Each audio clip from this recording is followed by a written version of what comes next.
जी हाँ दोस्तों, क्या आप भी पेटीएम में मल्टीपल अकाउंट चलाते हैं और इसमें से किसी एक या दोनों को डिलीट करना चाहते हैं और आपको डिलीट नहीं करने आता है, तो यह वीडियो आपके लिए काफ़ी उपयोगफुल होने वाला है।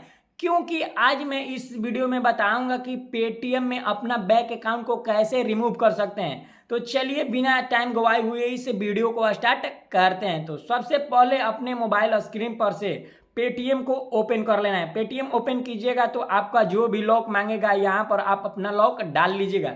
डालिएगा तो आपका देख सकते हैं पेटीएम का होम पेज खुलकर ओपन हो जाएगा। तो आपके सामने ऐसा आ जाएगा। तो आपको क्या करना है, बैंक अकाउंट डिलीट करने के लिए आपको सिंपली बैंक अकाउंट डिलीट करने के लिए देख सकते हैं यहाँ पर काफ़ी सारा ऑप्शन दिया हुआ है। तो इसमें से आपको कुछ नहीं करना है, आपको सिंपली यहाँ पर ऊपर में देख सकते हैं प्रोफाइल का ऑप्शन दिया हुआ है, सिंपली आपको उस पर क्लिक करना है। उस पर क्लिक कीजिएगा तो आपको कुछ ऐसा इंटरफेस देखने को मिलेगा। तो देख सकते हैं यहाँ पर नीचे स्क्रॉल कीजिएगा तो आपके सामने 3 नंबर पर दिया हुआ है यूपीआई या पेमेंट सेटिंग का ऑप्शन, आपको इसी पर क्लिक कर देना है। इस पर क्लिक कीजिएगा तो आपके सामने कुछ ऐसा पेज खुलकर आ जाएगा। तो देख सकते हैं यहाँ पर नीचे पेमेंट अकाउंट का ऑप्शन दिया हुआ है, यहाँ से बैंक को ऐड भी कर सकते हैं और रिमूव भी कर सकते हैं। देख सकते हैं मेरे में 2 अकाउंट हैं, एक ग्रामीण बैंक का, एक एसबीआई बैंक का। तो मुझे जैसे एसबीआई बैंक को डिलीट करना है तो मैं जिस बैंक को डिलीट करना है उस पर क्लिक करूंगा।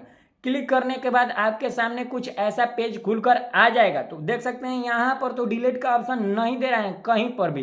तो आपको क्या करना है, यहाँ पर देख सकते हैं ऊपर में 3 डॉट का ऑप्शन दिया हुआ है, उसी पर आपको क्लिक करना है। उस पर क्लिक कीजिएगा तो देख सकते हैं नीचे में आपके सामने कुछ ऐसा ऑप्शन आ गया, यहाँ पर रिमूव अकाउंट का और एंड दूसरा में हेल्प का ऑप्शन आ गया। तो आपको तो अकाउंट रिमूव करना है, सिंपली आपको इस पर क्लिक कर देना है। उस पर क्लिक कीजिएगा तो ये आपसे पूछेगा सच में आप अकाउंट को रिमूव करना चाहते हैं, तो यस रिमूव पर क्लिक कीजिएगा।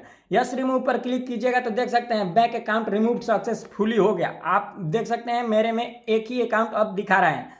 तो दोस्तों यही सब सारा प्रोसेस था बैंक अकाउंट रिमूव करने को। तो दोस्तों उम्मीद करता हूं कि ये सब सारा प्रोसेस आपको समझ में आया होगा। अगर आपको थोड़ा सा भी डाउट होगा तो कमेंट बॉक्स में जरूर कमेंट कीजिएगा। मिलते हैं किसी नेक्स्ट वीडियो में अगले टॉपिक के साथ, तब तक के लिए जय हिंद दोस्तों।